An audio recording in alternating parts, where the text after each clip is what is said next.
right, so to start this next segment, I'm gonna pass this around. Okay. And you pick a card. Don't look at it right away. Try not to. And then we'll read it out loud. This is your card. So face it down? Yeah. Of course he smells. Okay. Wait, that's face up. I didn't look at it. I didn't look at it though. She cheated. Yes, she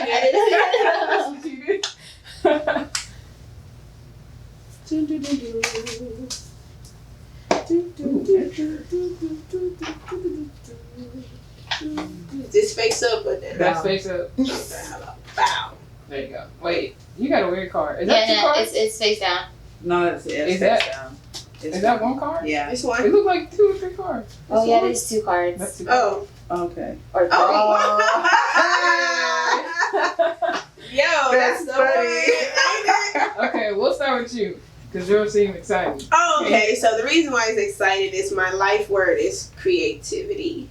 And it says here, creative life. Wow. The artist's way. People frequently believe the creative life is grounded in fantasy. The more difficult truth is that creativity is grounded in reality, in the particular, the focused, the well-observed, or the specifically imagined. Okay. So what do you feel like that means in your life right now?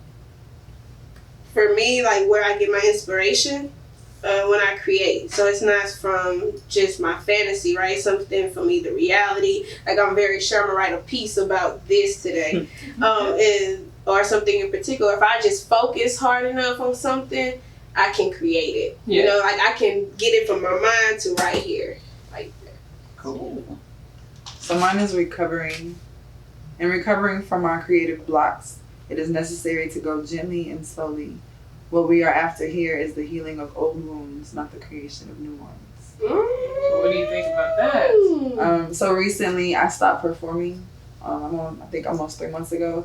Yeah. And I've been delving into expanding my business, Marian's Tiffany. Yeah. And so Ebony's actually my creative director and marketing genius. She's got me depicting this as a love practitioner. Yeah. So love is the religion I practice. Yeah. And in the medicine of it, it's very much medicinal to bring love into certain areas of ailment. Yeah. And so with the couples that I help with their intimacy, their communication, and just their overall, greatness, we don't just talk about the surface things they remember. We go deeper than that because the whole process is to eradicate their go-to responses. That way you're paying attention to her body language and you realize traffic was frustrating as opposed to it's your problem that you have to fix. Mm-hmm. And then finding that channel is a lot more effective because you recover from the uncovering. You go to therapy, they pull the weeds, and then you're to tend to your garden. Whereas I'm able to get to the source and reconstruct the perspective of it. So now you're enlightened to see the picture. Yeah. So as far as you, like as you in your creativity and your healing and recovering, how do you feel like that has helped you transition from performing mainly, and that's a healing practice, to what you're doing now? It feels more effective now that I'm delivering healing words and not giving the depiction that I'm going to entertain you.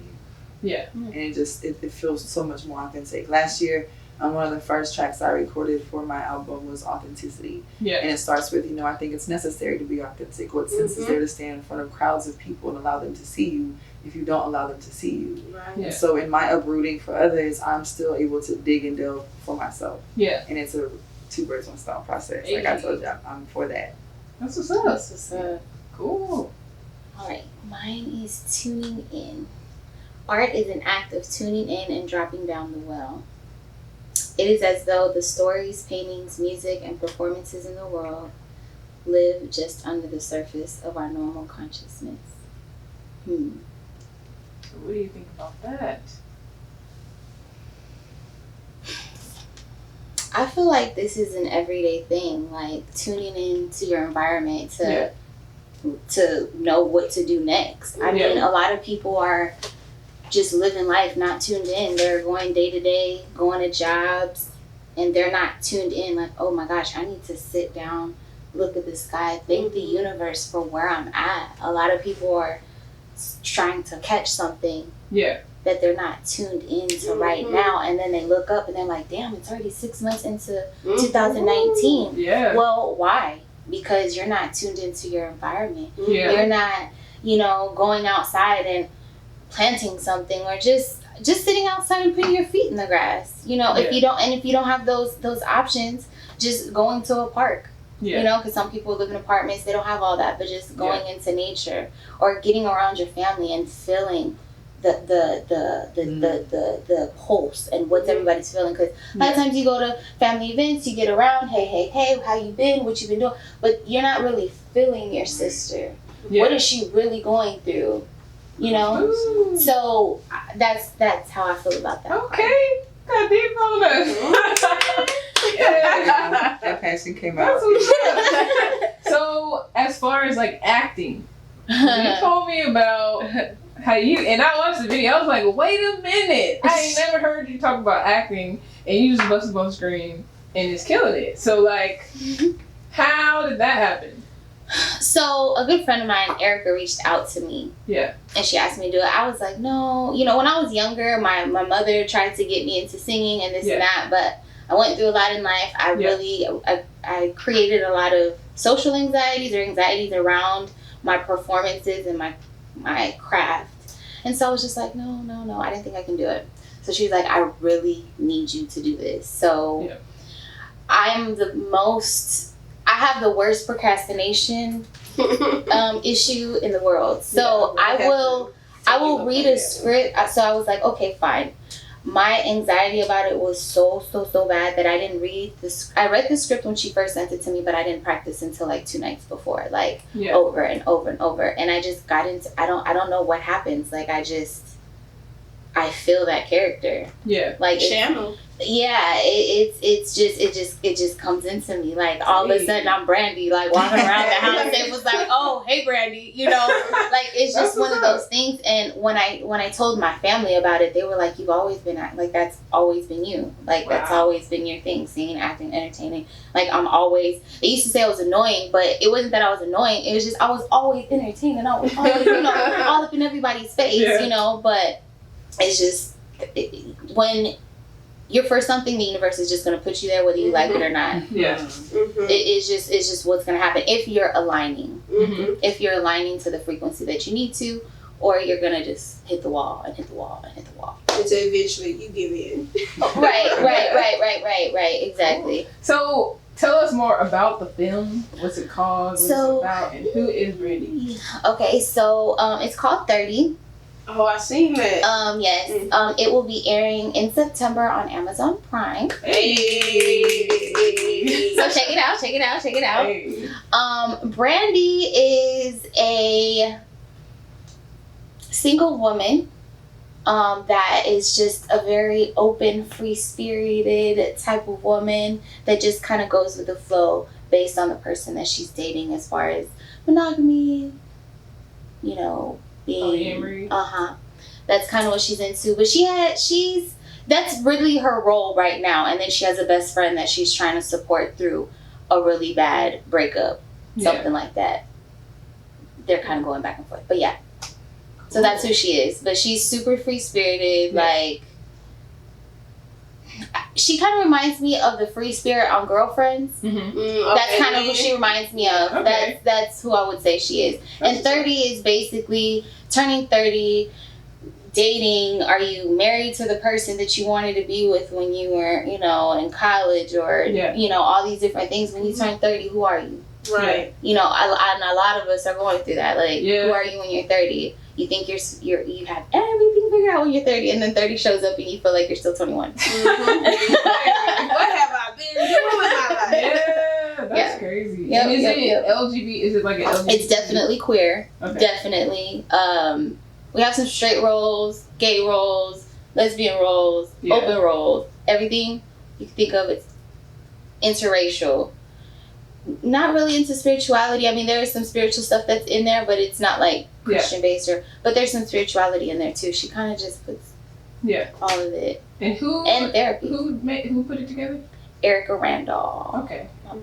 Cool. Yeah. That's what's up. Yeah. Hey, September, Amazon Prime, y'all. I'm gonna save my free trial to September.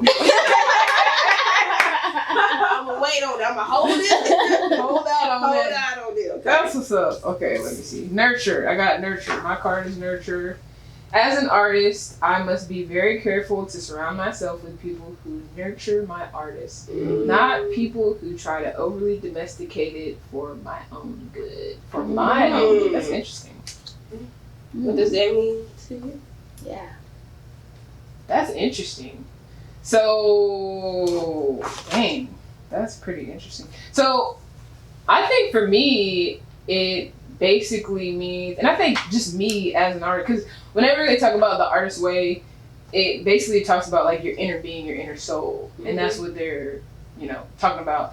And I feel like my family, I come from a family of entrepreneurs and stuff like that, so they're hype about me owning businesses and stuff like that, but being an artist and having my own music and promoting that, they're like, all right, it's cool. So it's like, have they listened to it though? Have you like? Yes, girl. Her music is Yes, girl. I got the tape and the CD. Hey. Like, it's crazy though, because I guess like in some aspects, not to cut you off, but like it's just wow. But they're just not the target market. Like, exactly. What you're creating. I feel like all the stuff that we create, even I just text your wife. It was like, yo, let's get in the studio. Like the things that we create right now, like if it was just for what we have access to, then it would be nothing and no value, and it'd be like, whatever. Not only that, in my book Spark a Dream, I have this chapter called Be Your Own Cheerleader. It's going to be some things that only mean something to you, and that you have to motivate yourself. And when you reach your goal, only you gonna clap, and that has to be sufficient. Yeah. You know what I'm saying? Yes. That has to be sufficient. Yeah, that's very true. Because I've been experiencing that. Because like I definitely feel like I'm transitioning to more of being an artist. More like for me, this is me being an artist. Home. Yeah. And like for a while, for years, I've had this place for 2 years now, and for the most part, I've been helping other people all the time, but I haven't been utilizing it for myself. And so now I'm starting to like, okay, I'm gonna do my podcast, I'm gonna have my EP, I'm gonna have my stuff, and be a creative myself. There you go. Send Tiffany some stuff, some airplay on the radio, Hey, on the FM station. Like you literally, but you know what? So the construct, like I started Told You for Families before I had a job or an apartment. Yeah. And everybody was like, well, wait till you can do this. Wait till you can do that. But I'm like, but no, because I know what is needed. Yeah. Help me get it. Exactly. But like, even like the constructs for you, you've been creating. Like you have a whole archive of poems. She was me in the apartment. I had the studio in the apartment complex. She was coming over recording. Like she's seen in the closet, in bro. the closet. Yeah, literally in the closet. Yeah, and make it hits. Literally. Yeah. So and I've just released my first EP. I've been doing this for like over 10 years. Yeah, but think about it, like Jamie Foxx was an actor first, but he had a whole archive. Yeah, that's like, true. and I think that's genius. Like between him, Martin, anybody that like hits the screen just so they become a household name, you'll go back and find it. Like we might be late on the stuff that was created, but it lives. There's still that residual. Yeah, that's cool. So, do y'all feel like growing up gay has affected like your self-confidence, your self-esteem in the area of like career-wise and following your dreams? Because I feel like it could. I feel like it does. For me as an artist, as a music artist, I think about like people have told me like the world's not ready for you. You should be in the background, or you should be somebody's songwriter, somebody's producer. Maybe they'll let you be on stage or whatever, be in front of people. So do y'all feel like that has ever hindered your confidence in going forward with your dreams? Oh, definitely. So, I inherited an organization on campus when I was matriculating called GLASS. Yeah. And its original name was Gay Lesbian African American Student Society. Yeah. And I was on a Black university. We meet, hide on 5th floor in the library, talk about our frustrations and how we were going to make it through. And when I inherited it, I also inherited some straight students. So it became gay, lesbian, and straight students. And we would meet every week on the yard. And I made a really big transition to making sure we were present. But when one of my members, after graduating, came back to Houston to go to a show, she saw me perform at my church. And then she was like, you know, I write too. I'd love to go to a production or something where I can share my work. Yeah. And just so happened it was a particular, you know, day that she could go somewhere. So she meets me at the venue. She stopped at the door. And she was like, well, I mean, I'll pay to get in. I just, you know, wanted to sign up. And they're like, oh, like the curator of the event started to sweat profusely. Like he just could not let her in this room. Oh. And I remember just feeling so embarrassed, not because of the interaction, but because I welcomed her here. I literally put my word on this is a good place to come to, what we would call now a safe space. Yeah. And it completely, I haven't seen her since. We still interact. Yeah. But just the shame of seeing that, yeah. I stopped going to shows. Like I found myself only creating in my own spaces. So it was cool because I became a curator, caught me some venues, and you know, we made it happen and we sold out shows. But I would never allow myself to go back into a capacity which limited me on my reach, on reaching somebody in that room. Yeah. Why did that happen? Because she was gay. Did she look more? She was a stud. Yeah. Okay. She had a fade. She had on boy clothes. Yeah. Mm-hmm. She still gives her words, but not to the capacity that she could have. Exactly. And I know I'm a defender. Like I literally have seen issues my entire life and done something to fix them. Yeah. I recently got my job involved in the Pride Parade, which was historical for me because in this city they don't do what the company does. Mm-hmm. And so I've endured all types of backlash and retaliation from me making a stance. But so I would say no, my being gay does not prohibit an excuse for me to say, oh, I can't get this done, I can't get that done. But I know in my younger days it definitely was a hindrance because that was something I wasn't trying to fight. You know, if you believe it is. So if you believe this is not okay, then let me not be in your presence. Because what you're not going to do is knock it down. Yeah. But at the same time, I feel like I, you know, begrudged somebody an opportunity that I could have advocated for. Yeah. So yeah, kind of. Yeah. Ooh. Not really.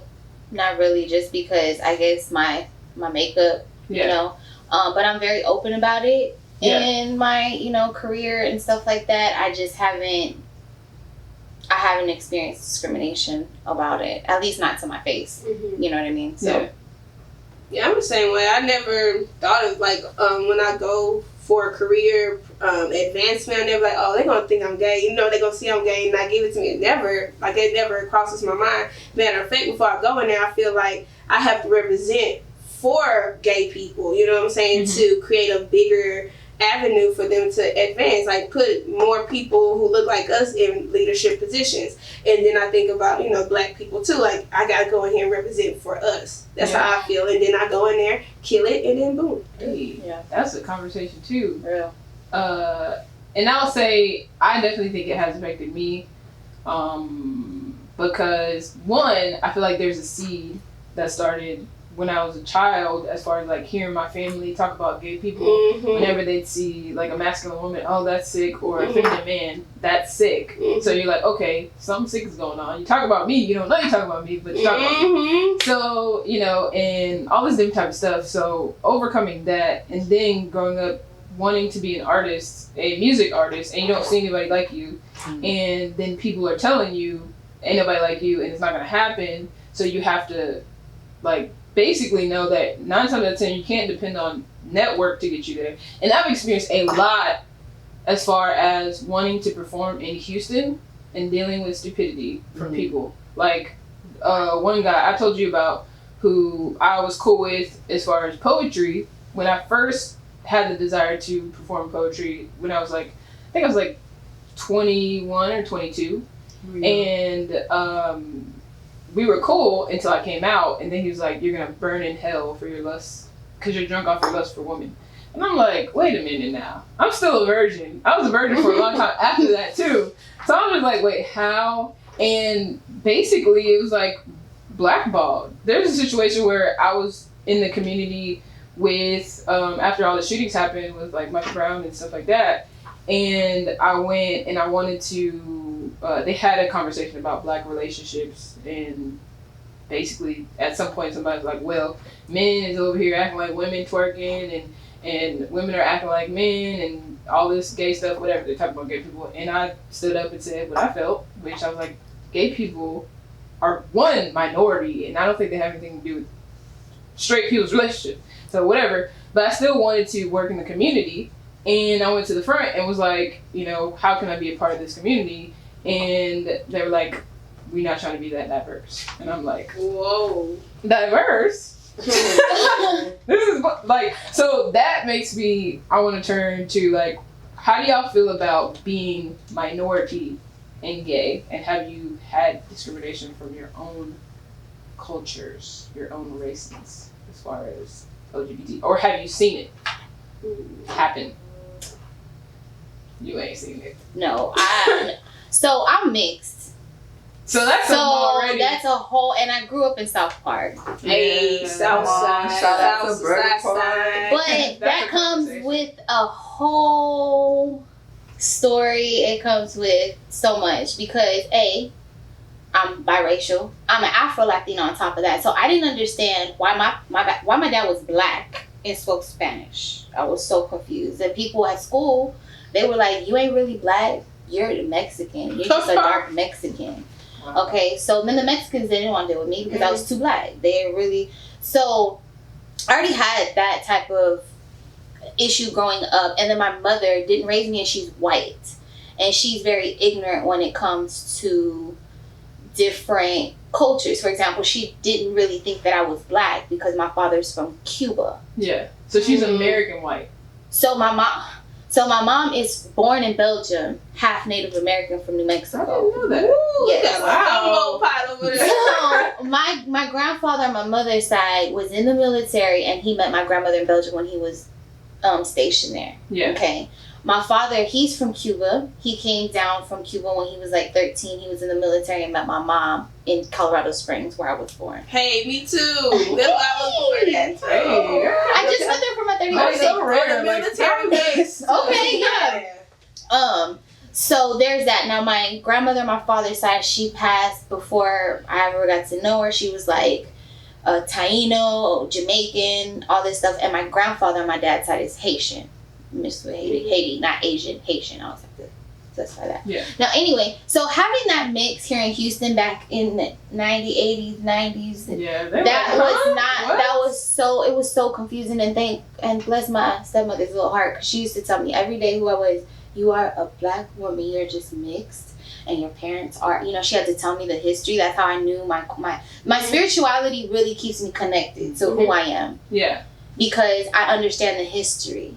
You have to go back to Africa. It's an African tradition. So she really wanted me to understand who I was. And my biological mom didn't really understand that because that's not her culture. Yeah. And they were married for a short period of time, and my dad wasn't very into, teaching people about who he was. He was just Cuba. He was just who he was, But for me, it was really hard. It was really, really hard. Then coming out as gay, like that, I didn't even care about that. That was like, you got to accept all of this. I'm already all mixed up. And y'all already done cut my hair. And, in third grade, yes, they used to pull my hair. I'd be walking down the hallway. They'd pull on my hair. Wow. Like, it was bad. I was a misfit in high school. So when it was time to, come out to be gay, it was like, okay, who want to fight about this? Like, what's up? Like, yeah, she can literally KO. Okay. How many KOs you got? Only one. Okay. Only one. But yeah. But for real.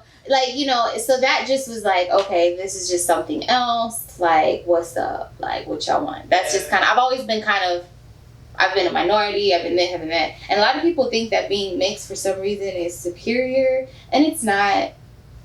It's not. It's degraded by both sides, or for her sake, all of them. Every side. What side do you pick? Okay, and let me tell you this. And it is so normal in the Cuban culture to ask a mixed person who cleared your blood or who purified your blood. So when I get around, and it's just a comment, like nobody gets offended by it, and they'll come and tell me, so who cleared your blood? Or I don't know how to say it in English, but delantar la raza, and they're asking like who uplifted your race or who purified your blood. And it's like mean? That means my mother did. Tainted. That means my mother purified my blood because she's white. She's white. So she cleansed my blood a little bit because she's white. Oh, so if she wasn't, it'd still be considered tainted. So and that's the thing. Like, to me, it's super offensive, right? Yeah. But I feel like for them, it's just their culture because I would think it would be the Cuban. persons, if they're Cuban, they would say your Cuban father cleansed your blood, not your white mother. That's what I would think. Well, it's just being.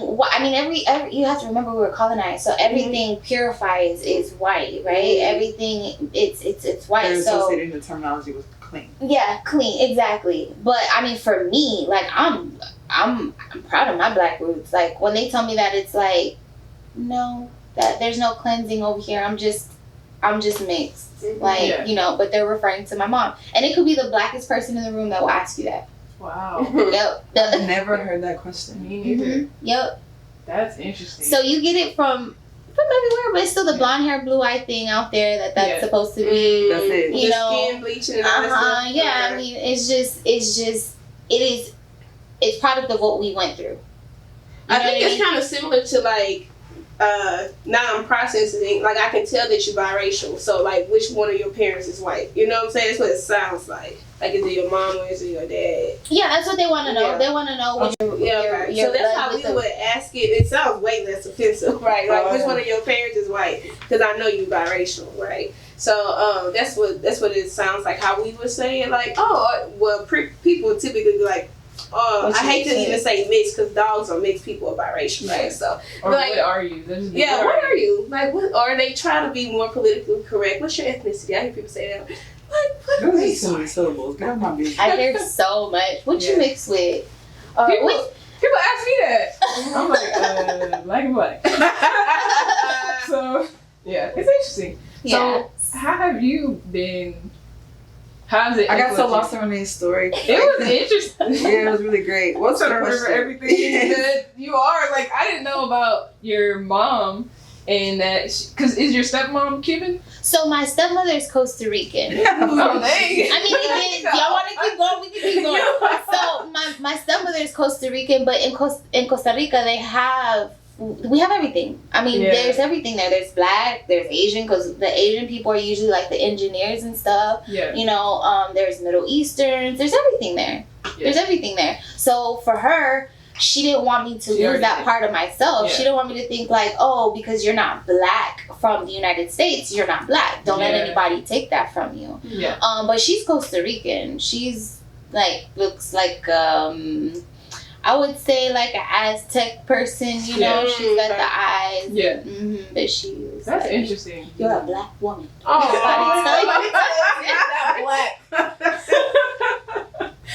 So, how has your experience been with, and it just basically just race relations in general?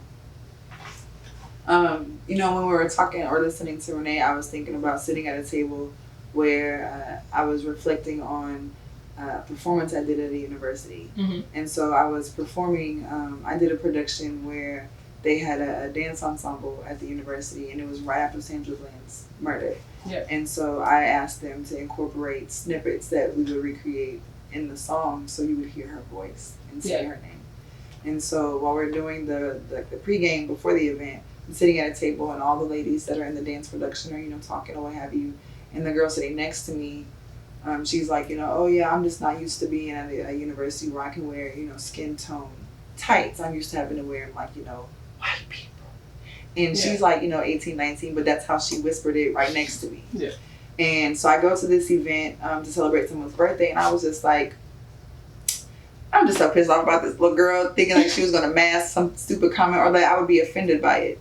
And so the lady that was sitting to my left is a white woman, and she was like, why would you say that? You're not white.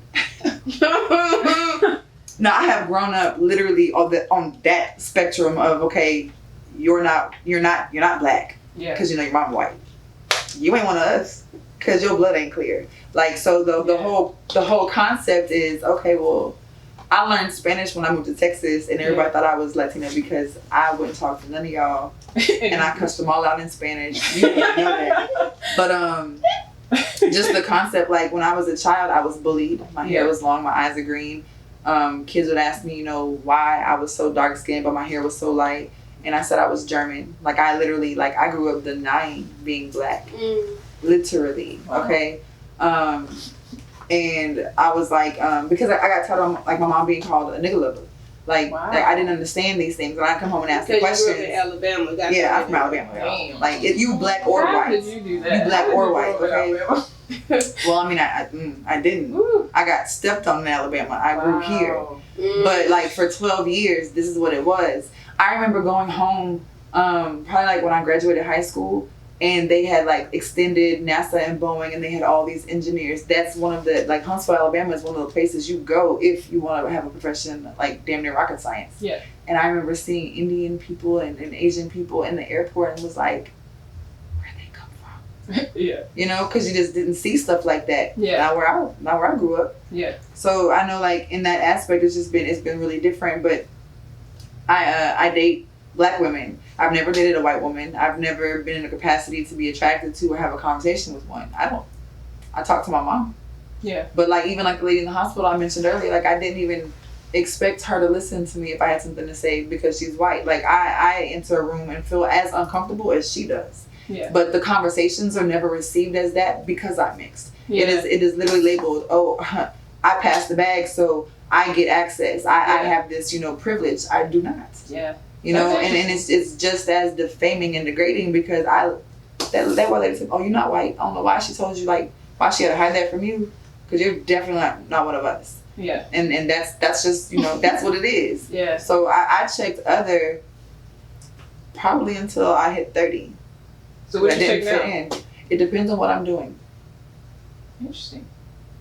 So I was just gonna ask, like, do y'all feel like y'all have to choose? Because there's a lot of people that are like, if you're 10% black, you're black.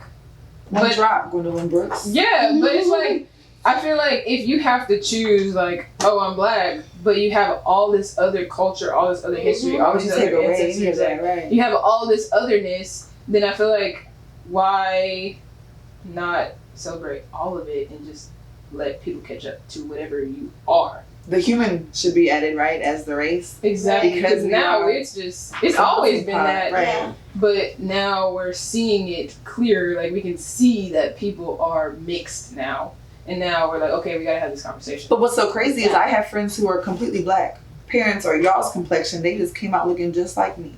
Yeah. And that in itself is an oxymoron, like. Yeah. So do y'all feel like y'all have to choose? I don't feel like I get a choice. So for me, I think it's a little bit more complex because when you look at me, I can go for so many things. Like some people will not believe that I'm black. Some people will not believe that I'm Hispanic. Mm-hmm. So I know that I have a really diverse look. Yeah. But I just tell people what it is. Like if you want to ask me what I am, I'm gonna tell you. I'm gonna just you got time? I always say you got time. You got time? You know what I'm saying? Because I don't want to take any part of myself away. Right. Because I did do that. I know what my stepmother was trying to do for me by telling me I'm a black woman. But then I also I forgot about everything else. Yeah. I tried to become this black woman that I'm not. Yeah. Right. I'm a mixed woman. Mm-hmm. I'm more than biracial. Yeah. So I had to, okay, I'm an Afro-Latina. What does that mean for me? Okay, I'm an Afro-Latina, but then I'm also mixed with Belgian. What does that mean for me? So I have to embrace all of it. Yeah. Like my plans are, when I have a child, I want my grandma to teach my kids French, my mom to teach my kids French, and then my dad and myself to teach them Spanish because I want them to embrace all of it. Yes, they go with me. I want think about all the food they get to have, right? And it's just one of those things. Diversity doesn't hurt anybody, right? So I don't feel like we have to just choose a side. We don't. I feel like you need to find out, get the DNA stuff, find out everything that you are, because you might find out, man, that's why I really like this type of food. Yeah. Because I got 1% Chinese. I love Chinese. You know what I'm saying? Right. I might be half And you know what I'm saying? These are true things that you just never know about yourself. So I feel like you should just embrace everything, and then if you have something predominant that you want to identify yourself with for an easy answer, then fine. But man, it's you are like a manifestation of your ancestors, of so many different aspects of things. Why would you want to consolidate it into one thing? Yeah. When you're just multifaceted. Yeah. Don't do that for nobody. Yeah. My experience has been weird because I am considered a Black American, but my whole life people have been like, "What are you? Black? No, you're not. What are you?"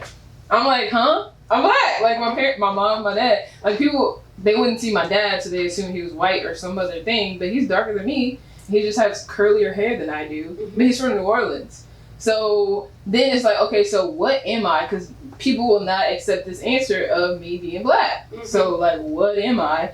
And then I started to do more research about like that there's a possibility, or pretty good possibility, that Africans came to America far before Columbus, and that they started to mix with Native Americans, and a lot of Black people are indigenous.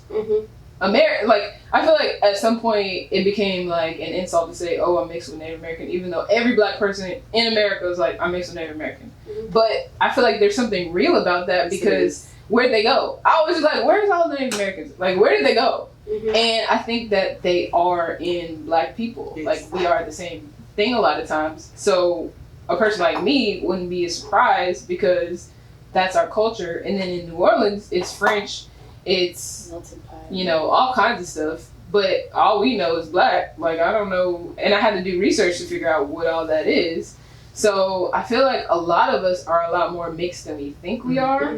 And most people don't know what an African American is. Like, what is an African American? Like, what is that? Because the culture, like, I feel like we're trying to force African on us, which I've heard that there's like a scientist who decided to like create the Back to Africa theory, where we think that we went directly from Africa to here after Columbus. Like, they brought us over here, but there's a theory that we were already here, and they just captured the people that were here and made them slaves. Well, I mean, there's proof in it, though. Like, I know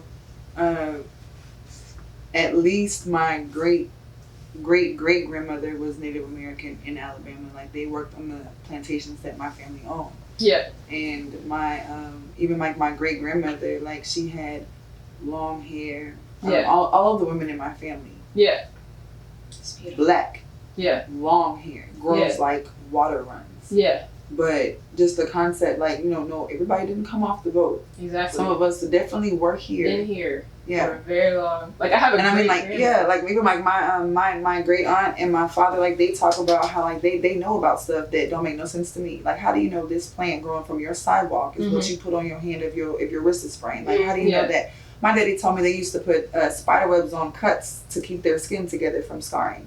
Wow. Like, how insane is that? There's no book teach them that. Like, they are innate. Yeah. Folklore, Sable has a great grandmother. Saying, like, she looks just like Sable. She has a long black or white hair, and she looks so Native American. Yeah. But it's like it looks just like Sable. Yeah. Just like Sable. I have a great grandmother like that. This is not that far. My grandpa's grandma had long white hair. And also, I found a picture on my dad's side of a great grandfather. He literally looks like a Chinaman. And I was like, that's why I love Thai food. That's what I was gonna. Like I was actually gonna say that New Orleans, there's a lot of Asian blood because of, but he was black. He looked Black, but he looked Chinese. He looked Chinese Black man. I mean, come on now, Black people have like every shape. Like, you cannot look at somebody and know their culture. Like Hispanics, but you can tell, by the nose, the shape of their eyes, you can pretty much get the derivative of their line. Yeah, but Black people, no. Our eyes are shaped like chestnuts, almonds, slivers. Everything. Little bitty lines. Like, Black people are everywhere. All everywhere. Yeah, like, literally. Yeah. But it's literally the presence of everything. Yeah. But then it's the culture that adds to it. Like how you said, Afro-Latino, right? So you have Black people in Cuba, they gonna speak Spanish. You have Black people in Asia, they gonna speak Chinese, Japanese, and all those other languages. But they're still Black, but that's their culture, Black is the baseline. I think that's where the race and ethnicity thing come in.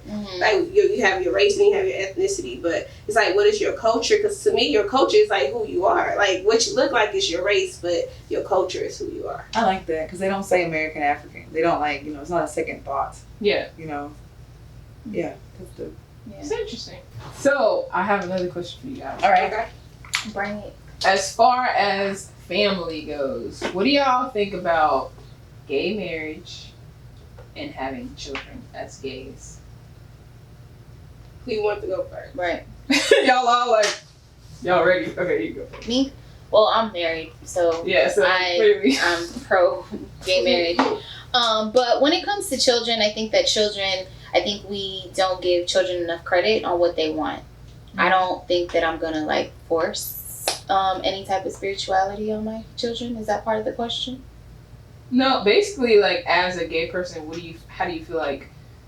Do you feel like you're qualified as a parent? Or Absolutely. I mean, there's so much chaos going on in straight houses. It's all about two healthy people raising a healthy child. Yeah. Because there's a whole bunch of sick people out here making healthy or unhealthy. or more. Sick kids that they gotta fix all the stuff that their parents, condition them and all that. So no. Mm-mm. A lot of people are raised by two women anyway. Yeah, their grandmother and your mama. Yeah, a lot. Everybody said at the same time. Yeah, I know. Everybody knows too. Like that's crazy. So, okay. Yep. So I definitely am for us to be able to unite and wed and all that stuff. I'm actually a wedding officiant and couples coach.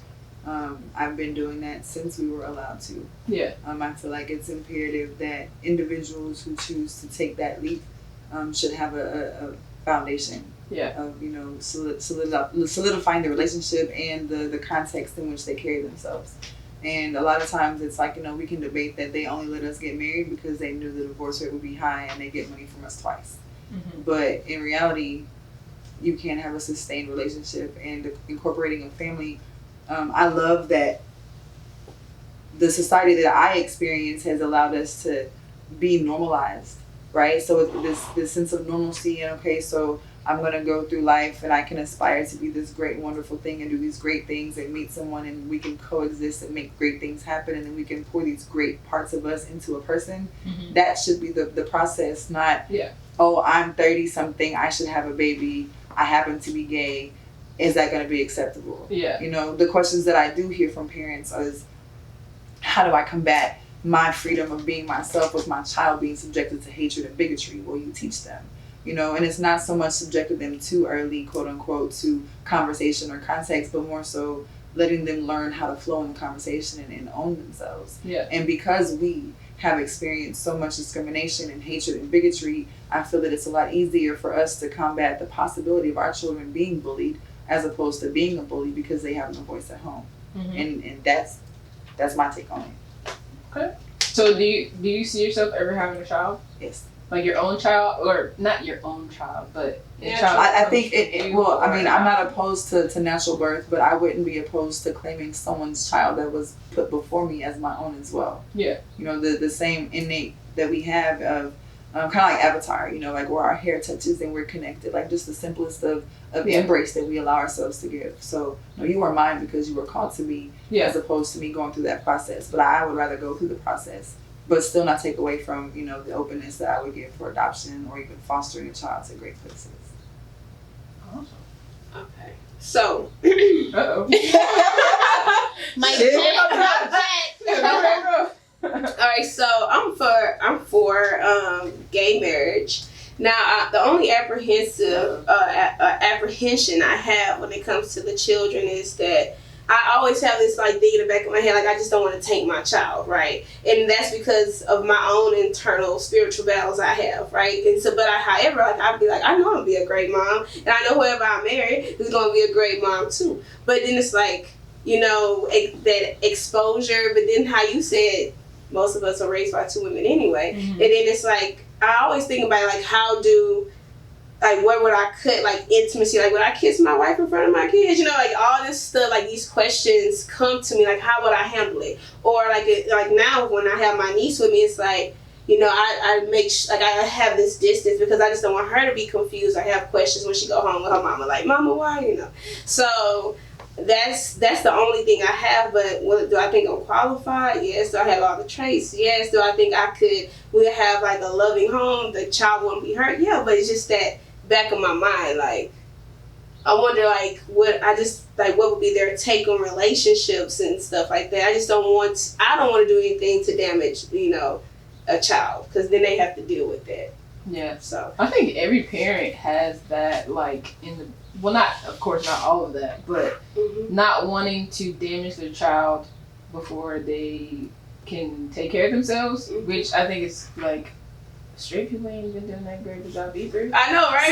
So and I get it, because I think that I want to have a child that looks like me, but I'm not trying to be pregnant. So I'm not. Right, I'm all about it. I'm not Y'all can take these eggs, take all of them.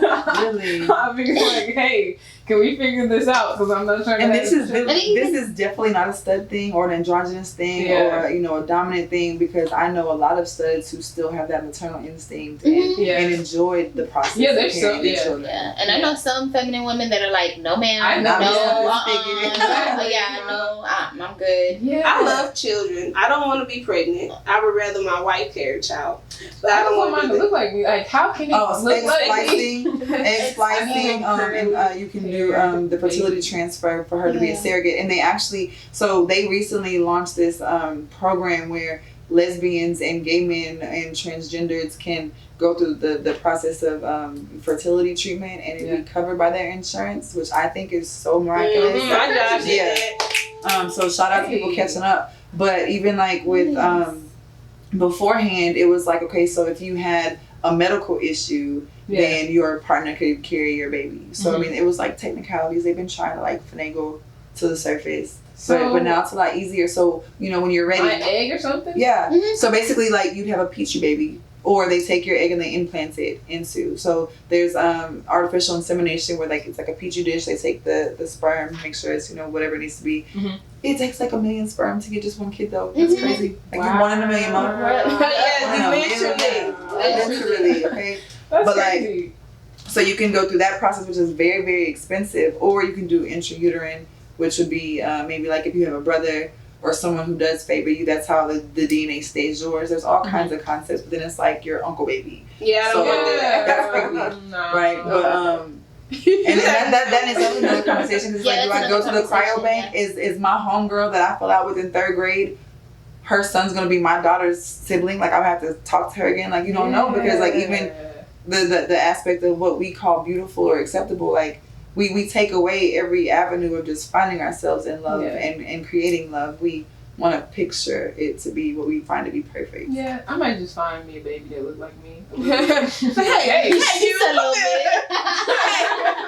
Hey, baby. I wanted to kind of touch on something because I heard damage the child, and it really hurt. It hurt to say it hurt because I don't think that anything that we're doing is damaged. Like, I don't think I'm damaged. Yeah. So that word is very powerful when you said that. But I don't think that our love is not going to damage a child. And I think the reason why I'm so understanding of it is my stepmother, she remarried after my father, and when I was fresh in being out and just bringing women around and stuff, my brother was 3 or 4, and they never had to talk to him about it. It was never like, hey, Elisa, let's sit you down, let me tell you how. We just lived. Yeah, we just lived, and now he's 13, and oh my god, he's 13.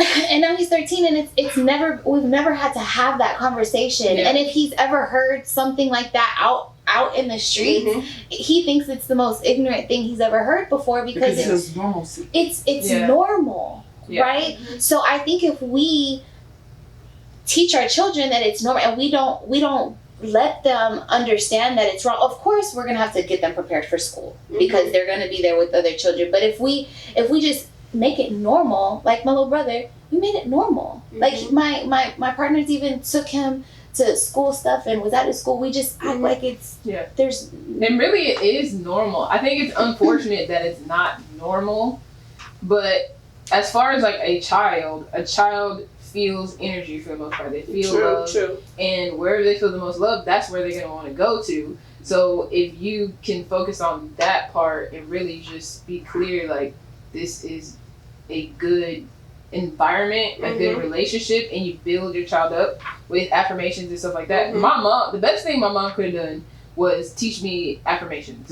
Like every day before I go to school, she is giving me you're the head and not the tail, you're above, you're beneath, you're the leader, not the follower. And I grew up in all white schools, so I had to deal with the opposite spectrum of, I had teachers bullying me, like trying to make me feel like I'm less than and stuff like that, and telling me I'm not gonna make it to this grade or whatever, holding me back and stuff. It was just weird. It's just so weird.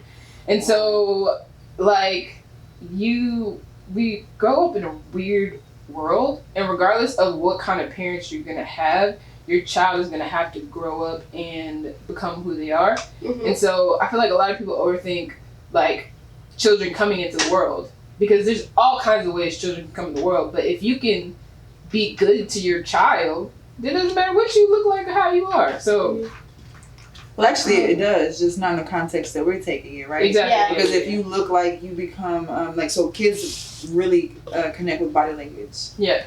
Like, you know, in the womb, if you get tense, if you know, get uncomfortable, they start kicking, or they'll get still because they don't know if we're in a safe space.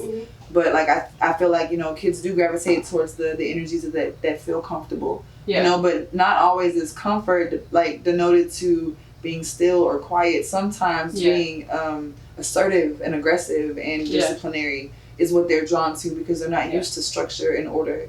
And they want that. They want to be given a guide, you know, some type of, you know, factor to stand on, but not so much of a restriction. Like if you take a child to a daycare and open the door and all they see is colors and toys, they will go explore and touch everything. You'll find boys in kitchens flipping burgers, playing with cookies. You'll find little girls with Tonka trucks. Let them be free to go where they want to. But when you only put them in pink rooms or blue rooms, and you only restrict them to certain things, then they are limiting the colors and what they represent to be of what is primary and innate for them. Yeah. And so that's damaging.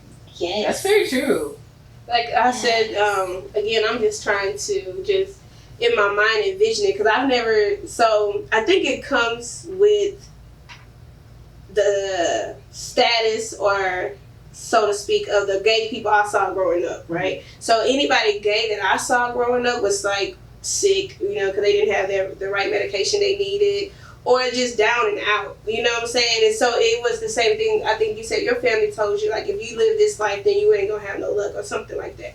So it's like, but that's straight to hell. Yeah, that's your choice. Alcoholic. I was gonna be on drugs. I was gonna be promiscuous. I literally, like, when I first came out, the first person I came out to was a psychiatrist that my mom hired for us after my dad died. So we had a group talk, and then we had individual, and literally the first thing I told her was like, I was like, hey, I'm gay. And then I started crying. And I was like, I don't want to be this, that, third, all this other stuff. She was like, you could be like, and that's where it comes with the representation. So what a blessing that your psychiatrist was not a bigot. Exactly. Because you were so vulnerable at that. Yeah, I really was. Like, she was the first person that was the first time I ever said it out loud. Wow. And that was the first time I ever heard that you could be a gay person and have a regular family and be a regular human. Be a millionaire. I didn't know that until like about maybe a few years ago, because you know I started opening my circle, right, to seeing more like, oh, okay, we have gay politicians, you know, like lawyers, these people who are healthy, they not strung out, you know what I'm saying, they not just out here living a life going nowhere, you know what I'm saying, like dead end life. So I'm like, okay, so that for me was very enlightening, like okay, cool, so I can, you know what I'm saying, do this. And then that's why I say we have to have that representation, because I had never seen it. I had never seen it. And then when I first came out, then my life became just like going to the club, doing drugs all the time, you know what I'm saying. So it's like, so it's needed, like it needs to be seen. I feel like we need to have mentor groups, like I know we have some safe havens for like homeless LGBTQIA people, so, or teenagers. And so if we had like a mentor program of older LGBT people who are successful, I think that would be very impactful, because they need to see it. Like, this can be you. Like, you can grow into this. Like, you don't have to go down that path. You don't have to work at a call center or sweat all day. You can run your own business. You can be on TV. You can tell people what the weather's going to be like. You don't have to look like them. Exactly. Yeah, for sure. Yeah. So I just thought about something, because I worked at the Covenant House and there's with homeless teens, and a lot of the people are LGBT. 9 times out of 10 they got kicked out of their home when they came out or got outed, right? Yeah. So have any of y'all experienced being a part of a gay family? Yes. And what role has that played in y'all's life? I wanted one, but I didn't get one. It's never too late. It's never too late. I wanted one. So when I was 18 years old, that sweet mate that I had, we would go to Wendy's on Scott Street like 2 in the morning, get some chicken nuggets. And one night we went, and this group of guys pulled up in a car, and they were like blurting obscenities, trying to holler, whatever. And I got so defensive and just really angry, and I'm cussing like, get the fuck out, face, leave us alone. We don't want you, locking the windows. And then I go to order, and I have a gun in my face. Oh my God. And they were all like, she a dyke, because I had a rainbow basketball sticker on my window of my windshield. And I remember like feeling just so stuck in that moment. And then everything's black, and then I see Augie. So Augie is this incredible being. Like, I've known her over half my life. Yeah. And she saved it. Like, she literally pulled me into glass, and we would meet in these small corners of the library on the 5th floor and talk about certain things, and like really coming to know who we are. And I developed this voice, always been this person. Yeah. But she literally pulled me out of it. Well, this was like the beginning of L Word, for those who have seen it. And she invited me to meet some friends on a Sunday. Yeah. And so I go to this lady's house I don't know, but immediately I walk in, and there's studs and femmes and women with wigs and makeup, women in house coats, like just people. That sounds beautiful. And they've got tables in the living room. Couches are pushed back to the wall. There's 3 tables, dominoes, spades. People are just having a good time. Yeah. I went every week. That was church for me. Wow. And when my first girlfriend, it was not a great experience. Yeah. I never associated with abuse until after the fact, but it was very much so that, and they helped me. Yeah. Just knowing how to walk into a room and command attention, I can do that when I want to do something, but I never learned how to do it just for myself at a grocery store. I always avert my eyes, look down, because I'm so used to, if I'm not in the capacity of my family, I'm not guaranteed to be embraced. Yeah. And so that I transitioned from that, but I definitely feel that there is a responsibility for all of us who are doing well to go back into the well and pull a crab out. Yeah. But at the same time, some people found their gay families in the gay club, and some have different, perspectives. Yeah. I know on the panel I was on last week, I wanted to say, I learned gospel songs at the gay club. Hey. Because the drag queens would sing and dance to them. You know what I mean? And that, I wasn't raised in church. Like, I didn't start going to St. John's till 2004. Yeah. So, 2 years in college, I'm in it. Yeah. And I know all the words because we all singing it with them. But I was not raised in the church. Yeah. But I grew up here. But yeah, having a gay family for me was amazing because it was full of women. Like, there were guys that would come to certain functions, but it'd be like 20 women in this townhouse. Yeah. And everybody did something like, man, FBI girl, she was so fine to be. Because she was the FBI. I loved authority. Own what you're doing. That confidence, that passion you speak with, it sounds good. Yeah. It sounds like I can follow you, Yeah. And then nurses and doctors and engineers and IT people and educators and just people who happen to be gay. Right. And the traumas of their relationships and things, like, we now have, reality shows like Pride Wives, like that. It's a reality. Like, they have a show that depicts women who look like us, who live like us, who serve like us, who do like us, and I get to be on their show. Like, I'm so excited. Hey, but like the fact that now we have, leaders in podcast positions, preachers that, spit poems and can be honest in their truth. Like, we have grown. Yeah. And I feel like the families that we have had, maybe Ebony didn't have a family, like I did, but our interactions will come from what I came with. Yeah. So yeah, big influence. That's what's up. So, have you had a gay family? No. I mean, I had a small one, but I have really good friends. Yeah. I can't say that they're like my mom, not necessarily like that, but I have really good friends. You're one of them. Yeah. Yolanda's one of them. My friend Maurice is one of them. That when I tell you, there was times I couldn't go to my family because I was struggling with things that my family really didn't understand, and they were there for me. You know what I mean? Maybe not necessarily having to do with being or being of a different sexual orientation, but just meeting successful people that are, you know, gay people that are in the community. One just retired from the Air Force, and the other one is a teacher trainer. Yeah. And I mean, when I say they just, you know, it's like, you're my sister, you know? Yeah. So, yeah. I think you're definitely the closest thing I've ever had to, like, a gay mother. And, like, you got a baby. Well, now I know I got a baby. That's funny. But seriously, we met, like, right when I was coming out. Mm-hmm. And when I tell you, it's been, like, 10 years. It would have been horrible. Yeah, it's been, like, 10 years. Like, it's been, like, 8 years. Probably longer. I think so. It's been a long time. Yeah. I think that's why you're a mom. You were like 22.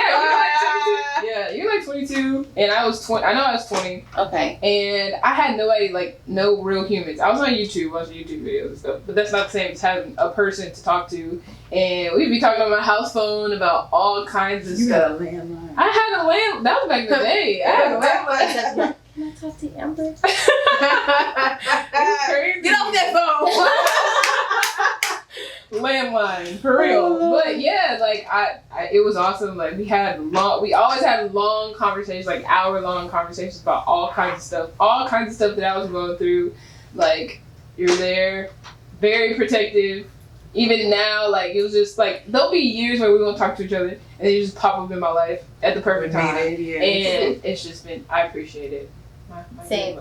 She taught me a lot too. Like, you introduced me to, like, The Secret and The Secret. Yeah. You know, and that was back in the Gap. That was 10 years ago. Yeah. So. Yeah. Interesting. Hey, I got a child, y'all. Hey, how you gonna bring that to the stable? Well, you know what? I think I have a lot of kids. I just don't. I don't call them that, but I would have to say, like, even when I go out, a lot of people, they just come to me like, hey, like, oh my God, like, this is going on, or this may not be going on, or the last thing I told you, and you told me that it was going to work out, it didn't, what you told me wasn't going to work out, it didn't work out, I should have listened to you, you know, and so I feel like I just have that nurturing. Yeah, like yesterday, Kia had a freaking sinus infection, and I'm over here, come here, Kia, let me see it. Let me make sure it's a sinus infection on her face. You know, like, that's just me. Like, that's very just, motherly, very much so. Yeah. Yeah, they said in a past life I had, like, 9 kids. Oh, wow. So, how many kids you trying to have this life? So, I did want to have a lot, but, you know, it's very expensive, especially for lesbian women. So, I should be like Octomom. Could you handle that? Oh my God. At one time? Right, well, you know, the all universe them friends. just wants, you know. But Sable said 2, I say 3. Sable definitely wants to have one. Yeah. And I'll have the other 2 if she just lets me have that third one. I want 3. That's funny. I want to have a boy and a girl. Because there's a lot of people that are like, oh, I want a boy. A lot of people just want a boy. I don't know what that's about. But I would like to have a boy and a girl. I want a daughter. That's it. What you want? Babies. Babies, right? You know, that's how I feel too. Yeah, little people. So I had a dream. I have a sleep disorder that prohibits me from getting to REM sleep. So when I dream, it's more like visions. I had a dream when I was about 20, and there's like this long entryway, like the foyer of a house, and all I could hear is little feet smacking on the hardwood floor. Wow. And there's like this little, there are 2 little kids. They have heads full of hair. I don't know if it's a boy and a girl. They're gorgeous though. Yeah. This big fluffy curly hair. Yeah. And I just remember like that embrace. I've never hugged anybody and it feel like that. And I love hugging. You know. I know, right? They already came and said hi to you. Yeah. That's what's up. Okay.